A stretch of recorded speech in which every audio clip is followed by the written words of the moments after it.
মাননীয় প্রধান উপদেষ্টা আমাদেরকে আমন্ত্রণ জানিয়েছিলেন তার সাথে সাক্ষাৎ করার জন্য, তবে আমাদেরকে আলোচনার বিষয়বস্তু আগে জানানো হয়নি। সুতরাং ডিসেম্বরের আগেও নির্বাচন করা সম্ভব, এই আলোচনা হয়েছে এখানে। আমরা বিএনপির পক্ষ থেকে বলেছি, বিএনপি কখনই প্রধান উপদেষ্টার পদত্যাগ চায়নি, বরঞ্চ প্রথম দিন থেকেই এই সরকারকে সর্বাত্মক সহযোগিতা করে আসছে। যে তিনটি বিষয় নিয়ে আমরা কথা বলেছি আপনারা শুনেছেন, সংস্কার, বিচার এবং নির্বাচন। আমরা স্পষ্ট ভাষায় বলেছি যে দে আর মিউচুয়ালি এক্সক্লুসিভ, একটার সঙ্গে আরেকটার কোনো সম্পর্ক নেই। এবং যদি দ্রুত নির্বাচন দেওয়া হয়, আমরা স্পষ্ট ভাষায় বলেছি আজকে বাংলাদেশের যে নৈরাজ্য হচ্ছে, আমরা বলেছি যে যেগুলো সম্পন্ন না হবে সেগুলো যদি বিএনপি ক্ষমতায় যায় তাহলে বিচারের আওতায় এনে স্বাধীন বিচার ব্যবস্থার মাধ্যমে এই বিচার সম্পন্ন করা হবে। দেখুন, একটা বিষয়টা আপনারা হয়তো লক্ষ্য করেছেন, প্রতিবারের ন্যায় ডক্টর মোহাম্মদ ইউনূসের সাথে যখন বিএনপি সাক্ষাৎ করতে যায় প্রতিবারই যেমন ভাবে নিরাশ হয়ে ফিরে আসে বিএনপি, এবারও ঠিক তেমনই ভাবে একটু কম নিরাশ হয়ে ফিরে এসেছেন। আপনারা হয়তো ভিডিওর শুরুতে দেখতে পাচ্ছেন কিভাবে তারা কথা বলছিল। তাদের কথার মধ্যে যদি 10টা কথা হয়, এর মধ্যে 9টি কথায় নির্বাচনকে কেন্দ্র করে। আপনারা ইতিমধ্যে দেখলেন যে তারা নাকি প্রধান উপদেষ্টা ডক্টর মোহাম্মদ ইউনূসকে জানিয়েছেন যে সংস্কার চলমান একটি প্রক্রিয়া, এই সংস্কারকে আপনি পূর্ণতা করতে পারবেন না, পরবর্তীতে যদি বিএনপি ক্ষমতায় যায় তাহলে এর পূর্ণতা দিবে। তারা এখানে আগেই অনুমান করে রেখেছে যে বিএনপি এর পরবর্তীতে ক্ষমতায় যাবে। যেখানে দেশকে সংস্কার করা জরুরি, প্রত্যেকটা জাতীয় পার্টি সহ প্রত্যেকটা রাজনৈতিক নেতাকর্মীরা একথাই বলে আসছে, সেখানে তারা অর্থাৎ বিএনপি বলছে যে সংস্কারের কোনো প্রয়োজন নেই, আপনারা যত তাড়াতাড়ি সম্ভব নির্বাচন দিয়ে দিন। চলুন এবারে আমরা আরো সুন্দর এবং স্পষ্টভাবে বোঝার জন্য পাশে থাকা টিভি স্ক্রিনের পর্দায় চলে যাই এবং দেখে আসি শুরু থেকে শেষ পর্যন্ত মূল আসল ঘটনাটা কি ছিল। মাননীয় প্রধান উপদেষ্টা আমাদেরকে আমন্ত্রণ জানিয়েছিলেন তার সাথে সাক্ষাৎ করার জন্য। আমরা ইতিমধ্যে নামগুলো ঘোষণা করেছি, আমরা 4 জন এসেছিলাম, তবে আমাদেরকে আলোচনার বিষয়বস্তু আগে জানানো হয়নি। বর্তমান রাজনৈতিক প্রেক্ষাপটে আমরা যা আন্দাজ করতে পেরেছিলাম তার উপরে ভিত্তি করে আমরা একটা লিখিত বক্তব্য নিয়ে এসেছি এবং সেই লিখিত বক্তব্যটি আমরা মাননীয় প্রধান উপদেষ্টার সমীপে পেশ করেছি এবং সেই ভিত্তিতে আমরা আলোচনা করেছি। তার একটি সারাংশ আমি আপনাদের সামনে তুলে ধরতে চাই। বাংলাদেশে গণতন্ত্র উত্তরণের লক্ষ্যে বিএনপি প্রথম থেকেই একটি সুস্পষ্ট জাতীয় নির্বাচনী রোডম্যাপ দাবি করে আসছে। আপনারা জানেন যে আমরা এটা প্রকাশ্যভাবে দাবি করে আসছি।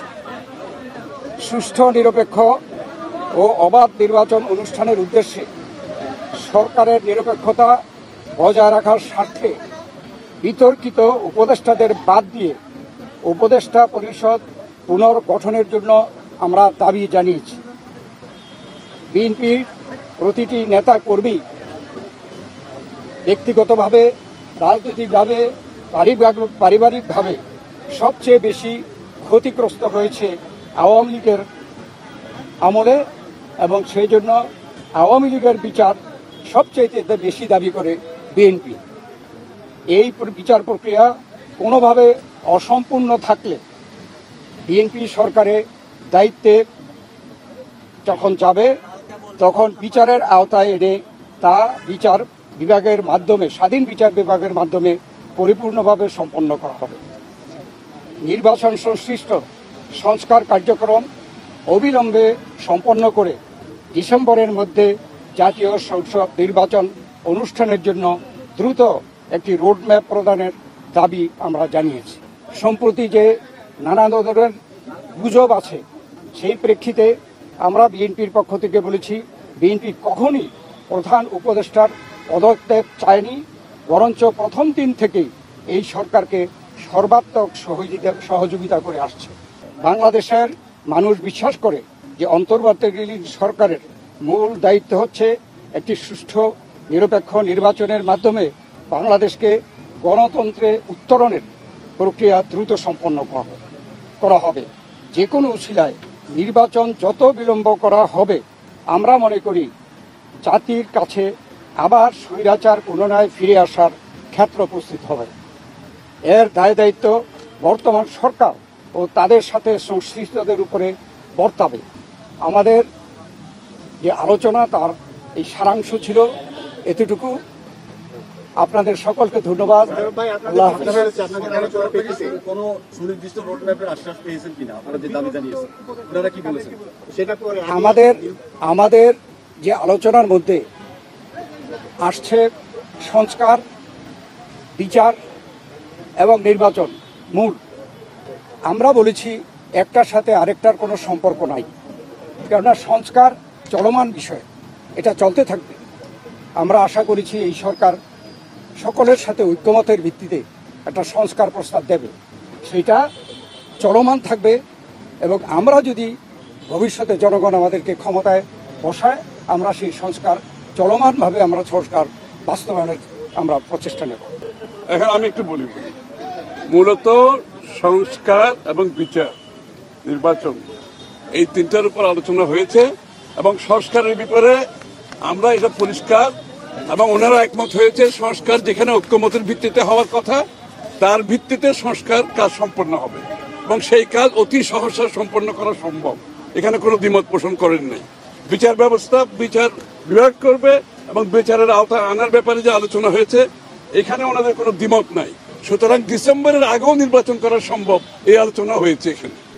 আর মামলাগুলোর ব্যাপারে বাংলাদেশ জাতীয়তাবাদী দলের আমাদের দেশনেত্রী বেগম খালেদা জিয়া, ভারপ্রাপ্ত চেয়ারম্যান তারেক রহমান থেকে শুরু করে আমরা এবং সেই তৃণমূল পর্যন্ত আমাদের নেতাকর্মীরা সবচেয়ে বিক্ষুব্ধ। আমরা এই স্বৈরাচারী ফ্যাসিস্ট সরকারের কর্তা ব্যক্তিদের এবং যারা দায়ী তাদের বিচার চাই। অতএব আমরা তো বিচারের পক্ষে, তবে বিচার ব্যবস্থা যে স্বাধীন চাই, আমরা স্বাধীন বিচার ব্যবস্থা এই বিচার সম্পন্ন করবে। এটাও কোনো দিন তারিখ ঠিক করে দেওয়া সম্ভব না, বিচারের আওতায় আনা হবে। এবং আমরা বলেছি যে যেগুলো সম্পন্ন না হবে সেগুলো যদি বিএনপি ক্ষমতায় যায়, তাহলে বিচারের আওতায় এনে স্বাধীন বিচার ব্যবস্থার মাধ্যমে এই বিচার সম্পন্ন করা হবে। প্রিয় দর্শক বন্ধুরা, আপনাদেরকে অসংখ্য ধন্যবাদ এতক্ষণ পর্যন্ত এই গুরুত্বপূর্ণ নিউজ এপিসোডটি দেখার জন্য।